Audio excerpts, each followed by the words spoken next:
You know, anytime you do a renovation this big, your old problem areas are not your new problem areas per se.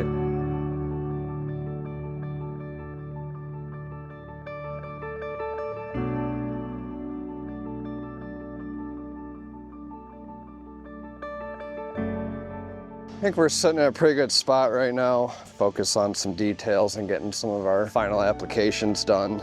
I mean, it's a night and day difference from where we were at last year.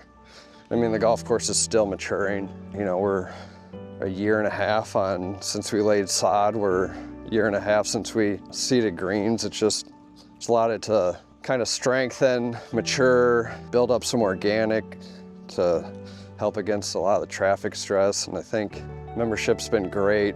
We've increased our walking rounds significantly, and I think we've seen significant benefits from that on just playing surfaces and conditioning. And you know, we're a little bit smoother on all our surfaces than where we were, and we still have a ways to go to get some of those construction imperfections out of some of these areas, but we just have a healthier stand of grass across the entire golf course.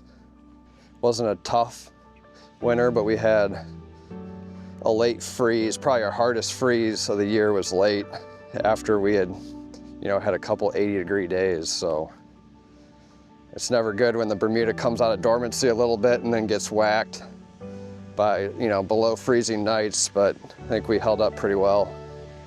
I think getting through, I mean, we were down to the wire last year at the projects. We learned a lot from that.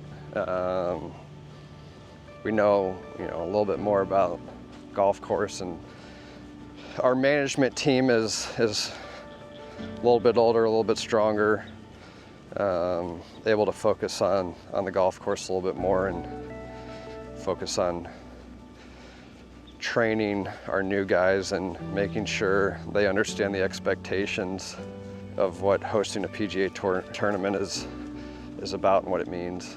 You know, if you've never done it and you're not a golf fan, it's hard to understand the magnitude of an event like this and the setup and all the people on the golf course. And then, you know, it's what we try and instill in them every day, focusing on the details, doing our processes the right way and holding them to a higher expectation and making sure we aren't making little mistakes. The way we manage that throughout the year, when we get to an event like this, it's just standard. We're not changing anything. The last thing we want to do with the young staff is, you know, throw them through a bunch of hoops and, you know, change things every day. Call it mitigating our risk going into an event like this. Culture of the club is excellence is the default. So, you know, there are no shortcuts, there are no easy ways out. Make sure that we're doing things the right way to produce excellence and also build that culture of excellence that you see at the best properties in the world, whether it's a golf course or a hotel or a restaurant or, you know, other areas of the hospitality industry. You know, I think the other thing too is make sure that you're enjoying it.